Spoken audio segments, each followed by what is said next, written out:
ఎన్టీఆర్ లాంటి వాళ్ళతో నటించి చేసిన సినిమాలు చేయించిన మీరు ఇప్పటి వాళ్ళతో బుడబడాలతో సినిమాలు తీయాలంటే ఎట్లా అనిపిస్తూ ఉంటుంది? పెద్దగా ఏమీ అనిపించదండి. నేను ఇందాక చెప్పినట్టు నేను యంగేజ్లో వచ్చాయి కాబట్టి నాకు ఇంకా నేను స్టిల్ యంగే. వాళ్ళు మనతో ఆడుకుంటే మనం వాళ్ళతో పాటు ఆడుకుంటాం అనే ఫీలింగ్.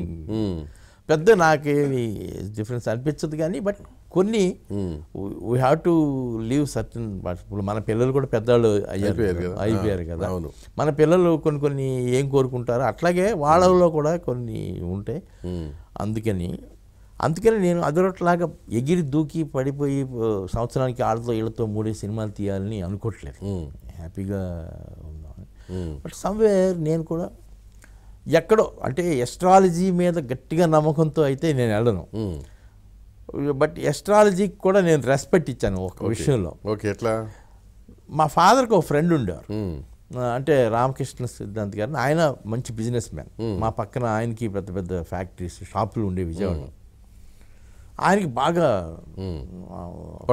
పట్టుంది ఉపాసకులు. ఆయన బాగా చదివారు. ఆయన ఎవరు పడితే వాళ్ళు చెప్పేవారు కాదు. కానీ నేను ఒకసారి ఇట్లా 90లో మనం జగదేవుడు రిలీజ్ చేస్తూ ఉంటే ఏమయ్యా ఒకసారి నా దగ్గర రావా నువ్వు అన్నాడు.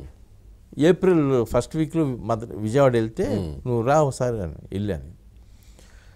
ఎప్పుడు అనుకుంటున్నావా సినిమా రిలీజు అని? మే 9 అనుకుంటున్నానండి Jagadevi.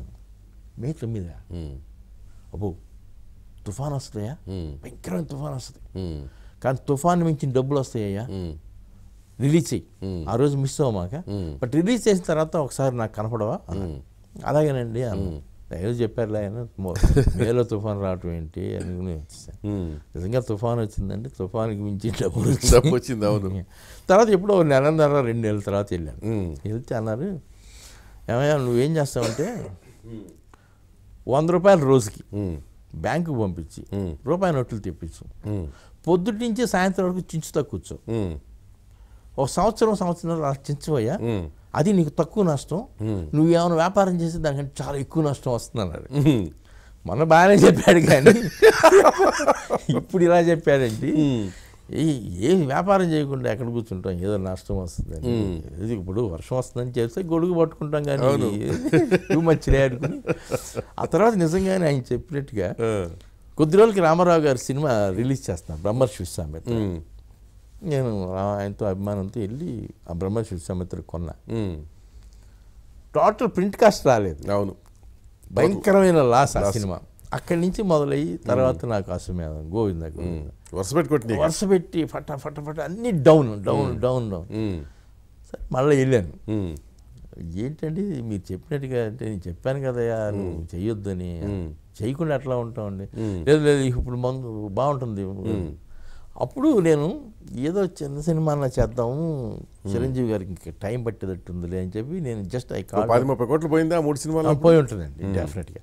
Then I called up S V Krishna Reddy garu. అప్పుడు ఆయన భూమిలో ఉన్నారు. అవును.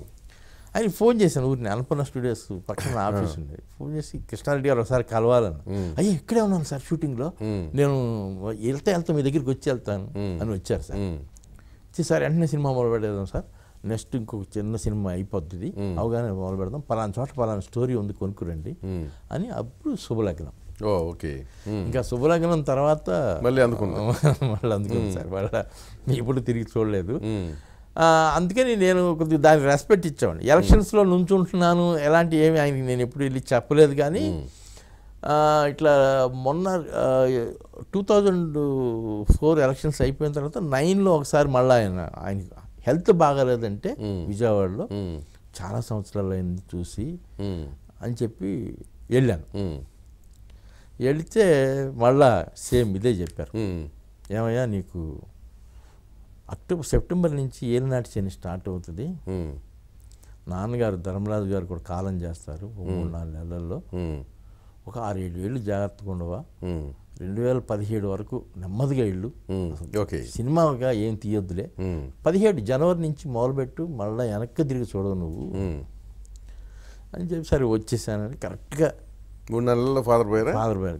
2010 జనవరి 30 నాన్నగారు పోయారండి. మన బుద్ధి ఎక్కడ పోతుందండి, మనం సినిమా తీయాలి కదా, సినిమా కుక్క తోక వంకర అన్నట్టు. అది వ్యసనం. వ్యసనం. వ్యాపారాలు ఉన్నాయి, వ్యాపారాలు జరుగుతున్నాయి, రియల్ ఎస్టేట్ ఉంది, అది ఉంది. అప్పుడే శక్తి స్టార్ట్ చేస్తాం. శక్తి బాగా డిసప్పాయింట్ చేసింది. కెరీర్లో ఒక్క సినిమాలో 25 కోట్లు పోవటం అంటే ఇట్స్ నాట్ ఎ జోక్. అందరూ కష్టపడ్డారండి పాప ఆ సినిమా కోసం, ఎవ్రీబడి. But wrong subject. నేను నా వైఫ్ చెప్పింది, అమ్మవారు శక్తిపీఠాలు తీయటువంటి జోక్ కాదు, ఎంత భక్తి శ్రద్ధలు ఉండాలండి, అది మీరు తీయొద్దు, మీరు ఆల్రెడీ గోవింద ఒకసారి తీసి తప్పు చేశారు, అదే దేవుడితో పరాజకాలు ఆడకూడదని. అట్లాగే నేను బాగా అభిమానించే నాకు బెస్ట్ ఫ్రెండ్ రజనీకాంత్ గారిని ఇట్లా ఏం చేస్తున్నావు అని అడిగితే ఇది చెప్పాను. వద్దొద్దు, అమ్మవారి పేరు పెట్టి శక్తి ఆ సినిమా వద్దు అన్నాను. నేను ముందుకు వెళ్ళిపోయాను సార్, మొదలు పెట్టాను అంటే, సరే ఆ పూజలు ఈ పూజలు చేస్తున్నారు, అది ఒకటి బాగా